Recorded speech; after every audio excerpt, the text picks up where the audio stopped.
Mesdames, Messieurs, bonsoir et bienvenue à votre émission La Parole au quotidien. Toujours en notre compagnie, Monsieur le curé, Monsieur Serge Tidjani.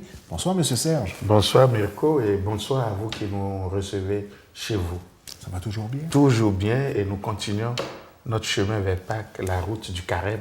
Toujours en processus de carême et comme promis la semaine dernière, la deuxième émission, Jésus et les morts. Jésus et les morts, dans l'ensemble de notre thème de carême, bienveillant comme lui, bienveillant comme Jésus.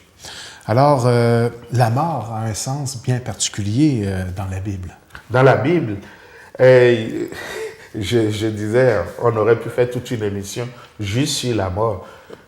Mais une chose est sûre, la mort est une perte d'une personne. Alors cette perte, elle peut être le résultat d'un processus naturel, surtout quand on meurt vieux. Ça peut être parfois, d'après ce que les gens comprenaient, quand le jeune meurt, c'est peut-être parce qu'il y a quelque chose qui a cloché quelque part. D'ailleurs, le livre des Proverbes va contrecarrer ça pour dire non, c'est pas parce qu'on est mort jeune qu'on a mal fait. Mais au cœur de tout ça... Mais c'est bien que vous souligniez ce bout-là en passant. Oui. Parce que c'est un peu ce qui est traumatisant quand on se promène dans un cimetière, de pouvoir... C'est toujours difficile d'essayer de comprendre, parce que d'après moi, c'est incompréhensible. Il n'y a rien à comprendre. Qu'un enfant de 2 ans, 1 an, 6 mois, tu sais, je veux dire... C'est ça, meurt. C'est pas une punition, non? Et d'ailleurs, tout à l'heure, on va voir qu'il y en a eu de cette situation en face de Jésus. Mais voyez-vous, la mort, quand les Juifs voyaient le jeune mourir, au début, ils se disaient non, ça ne se peut pas. C'est une malédiction. C'est une malédiction. Ou si c'est une malédiction, c'est donc qu'il y a une... Toujours, il faut toujours se rappeler qu'en général, devant une souffrance que le Juif ne s'explique pas à l'époque, il déduisait que c'est le résultat d'une faute, d'un péché. Puis là, on tombait en mode offrande. En mode offrande. Donc, il faut aller supplier, il faut aller conjurer le sort, il faut aller demander pardon. Mais Jésus, dans la Bible, la mort est perçue comme ça, mais l'auteur du livre de la sagesse va tout de suite commencer à rectifier ça. Quand il va parler de la mort du jeune, je pense que c'est Sagesse chapitre 4 de mémoire, même s'il meurt avant l'âge, le juste, il obtiendra bénédiction, tout ça. Il a quitté ce monde qui passe pour entrer dans un monde meilleur, etc. Mais avec Jésus, puisque nous parlons de Jésus et les morts, il y avait un débat au temps de Jésus. Qu'est-ce qui arrive après les morts, la mort? Est-ce qu'il y a une autre vie? Est-ce que tout s'arrête là? Jésus était en plein avec eux dans le débat. Les pharisiens, eux, ils disaient, après les morts, il y a résurrection. Les sadducéens, une autre catégorie, disent, il n'y a pas résurrection. On laisse tout ça tomber. Mais ce que je veux que nous abordions aujourd'hui, alors oublions tout ce qu'on a dit là, c'est comment Jésus se comporte ou s'est comporté vis-à-vis de certaines situations de perte, de certaines situations de gens qui sont décédés ou de la famille de ces gens-là quand ils sont décédés. Parce que ça nous permet de voir comment Jésus est bienveillant, Jésus est proche, Jésus veut là aussi sauver l'être humain d'une part et à travers ces gestes-là signifier qu'il est vraiment le Messie, qu'il est Dieu qui vient donner la vie aux morts. Alors, nous allons donner quelques exemples où Jésus, justement, a pris carrément la décision de redonner la vie carrément à des morts.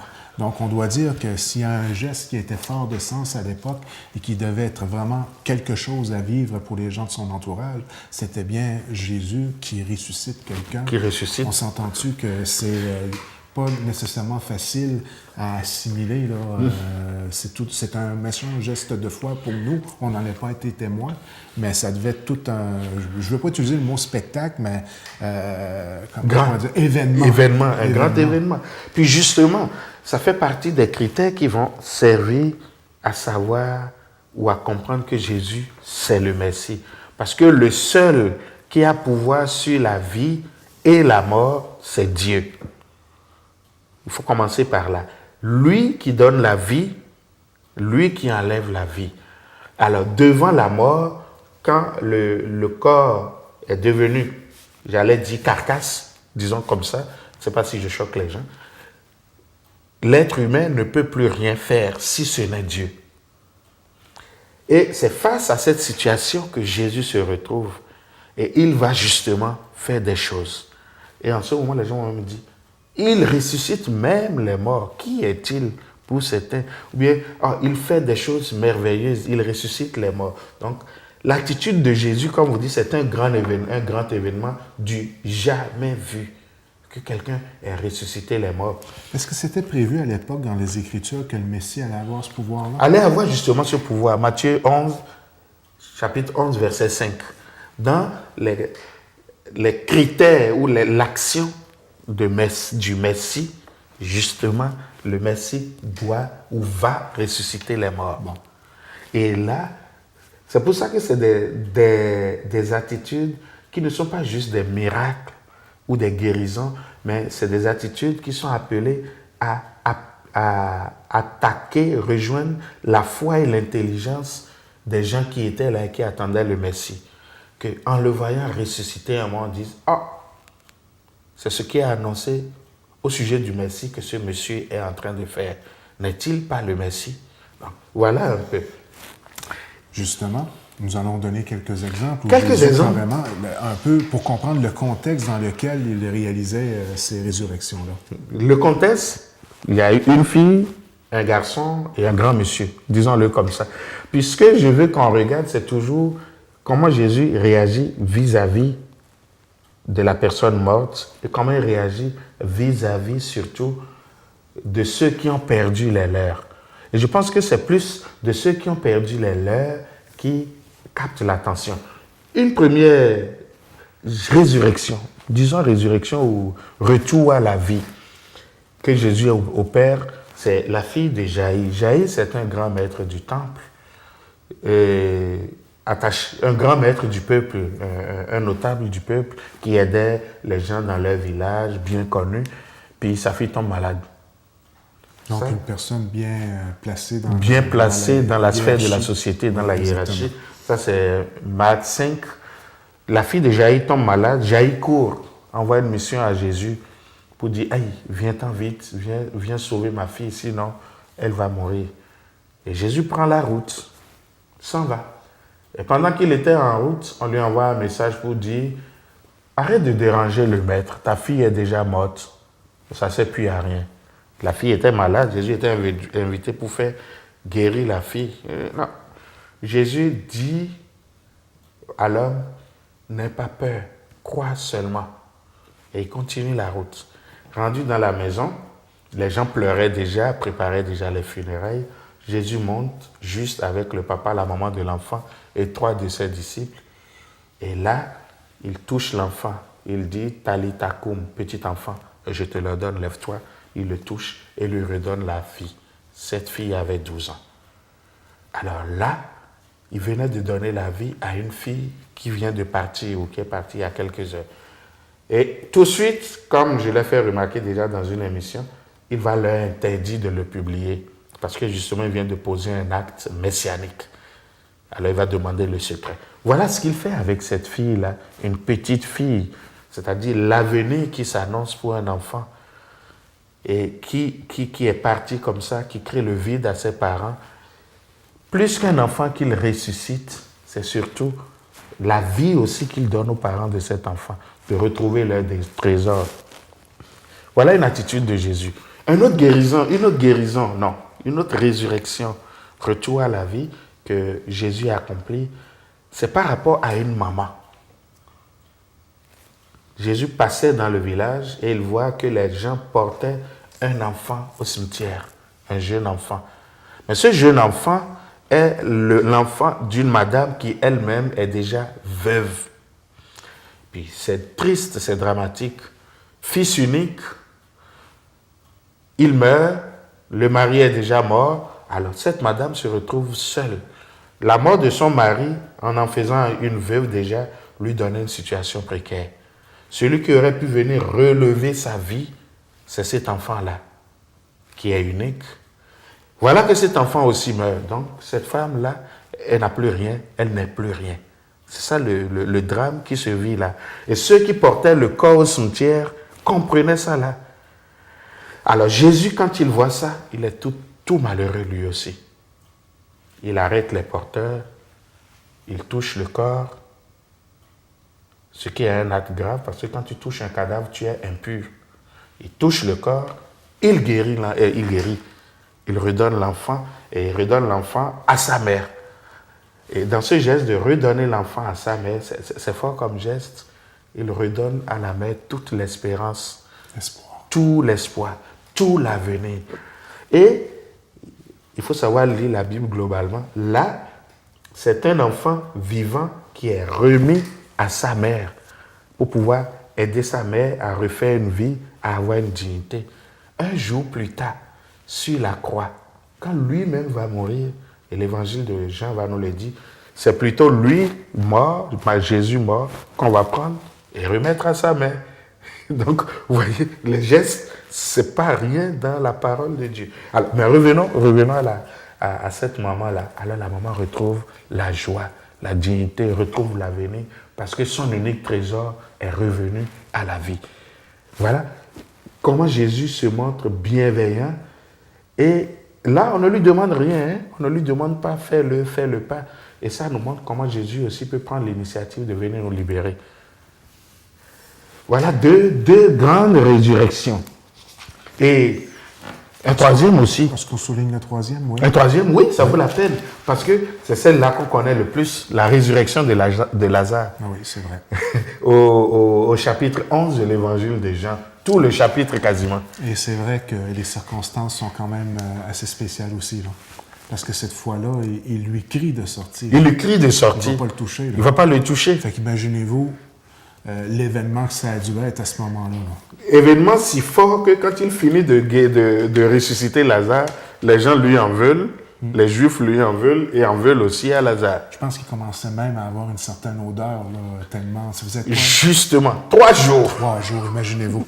Les autres, c'était le jour même où il y a un instant. Mais dans le... Et puis, le texte de Jean 11 est tellement bien élaboré. On voit d'abord Jésus, à qui... Il faut d'abord remettre Jésus en contexte ou en réseau. Il avait une famille amie. Lazare, qui était l'homme de la famille et qui avait 2 sœurs, Marthe et Marie. Et à travers les évangiles, on voit qu'il est habitué à eux. Il va même chez eux, il va manger chez eux. Il y a même une chicane de famille entre Marie et Marthe pour savoir, l'une est assise à parler avec Jésus pendant que l'autre fait la cuisine. Non. C'est une famille à laquelle Jésus est habitué. Puis là, Jésus est loin et on lui envoie un message. Lazare, celui que tu aimes, est malade. Viens-t'en. Puis Jésus ne vient pas tout de suite, il attend. Les disciples lui disent, il faut qu'on y aille. Il traîne. Après, il dit, ça y est, on y va. Les disciples disent, mais tu ne peux pas y aller, on va te tuer là-bas. Il dit, non, je vais y aller pareil, pour faire court l'histoire. Puis, pendant qu'il était en route, lui-même lui a dit, Lazare est mort. Il dit, mais s'il est mort, pourquoi tu y vas encore? Il dit, non, mais la gloire de Dieu va se manifester. Et il avance. Avant qu'il n'arrive, la première des sœurs vient et lui fait bien la leçon. Si tu avais été là, mon frère ne serait pas mort. Tu as toujours été avec nous. Puis là, quand on a besoin de toi, tu n'étais pas là. Hey, quel reproche. Comme nous aussi, on en fait à Dieu parfois. Aujourd'hui. Pourquoi tu m'as enlevé mon enfant? Pourquoi tu m'as enlevé mon enfant? Jeune? Pourquoi? Puis Jésus lui dit, ton frère vivra. Ah oui, je sais qu'à la fin des temps, il va vivre. Dit Jésus, il vivra maintenant. Il avance. L'autre sœur arrive, lui refait la même leçon. Et Jésus dit, en ce moment, une de ses phrases fortes, « Je suis la résurrection et la vie. Quiconque croit en moi, même s'il meurt, vivra. » Et continue. Ils arrivent dans le village, ils arrivent à la caverne ou à la tombe où Lazare était bouclé. Et, attitude de Jésus, on dit que devant la foule, devant tous les gens, et la foule qui disait, comment se fait-il, lui qui a ouvert les yeux des aveugles, lui qui a fait tant de miracles, comment se fait-il qu'il ne pouvait pas sauver son ami Lazare? Donc, les mêmes questions humaines qu'on se pose devant la souffrance. Et Jésus devant la tombe, Jean 11, 41, je n'ai pas retenu beaucoup de versets dans mon cours de Bible, on dit Jésus pleura.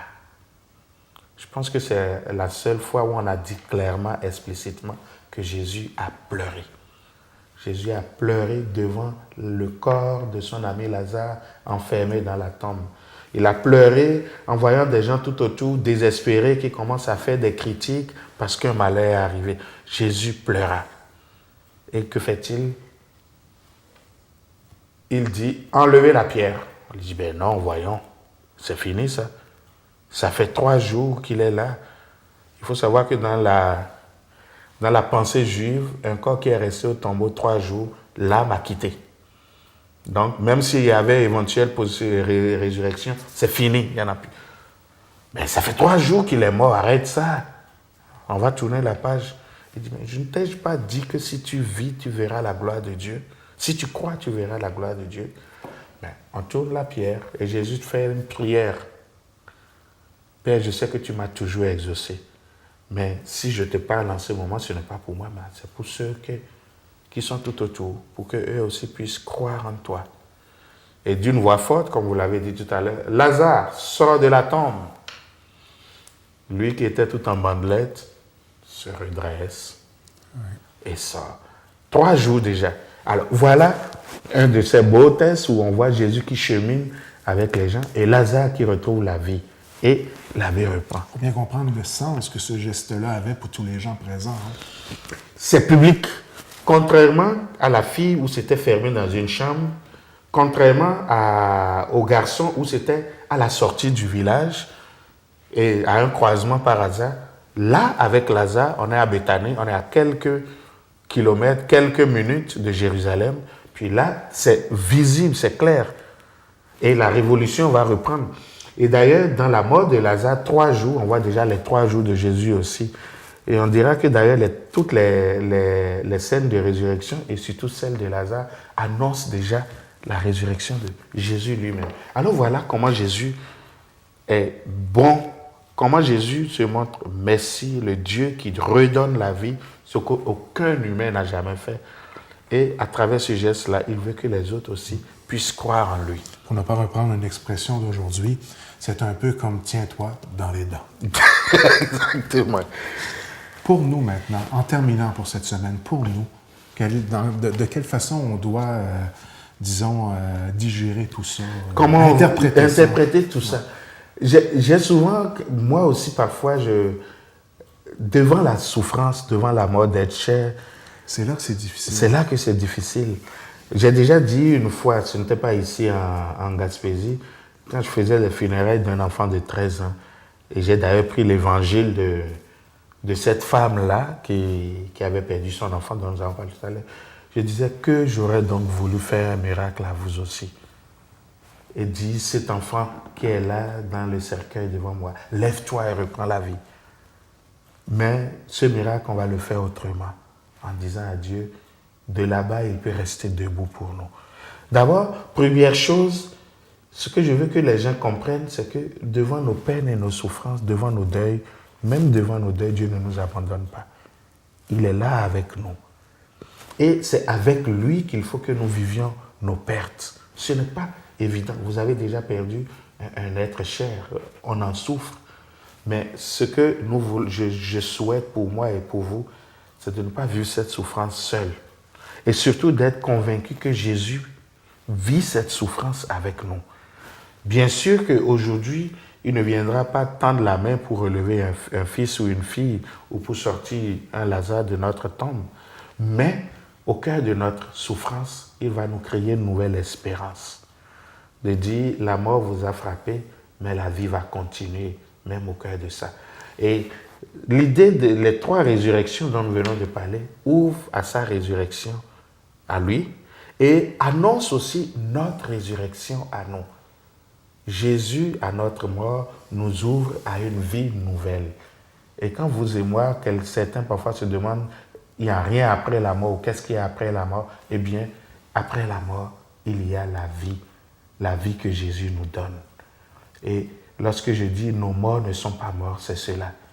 Je ne les ai plus physiquement avec moi, mais je sais qu'ils sont avec Jésus, que Jésus leur a redonné la vie, et c'est ce qui fait la communion que j'entretiens entre eux, Jésus et moi.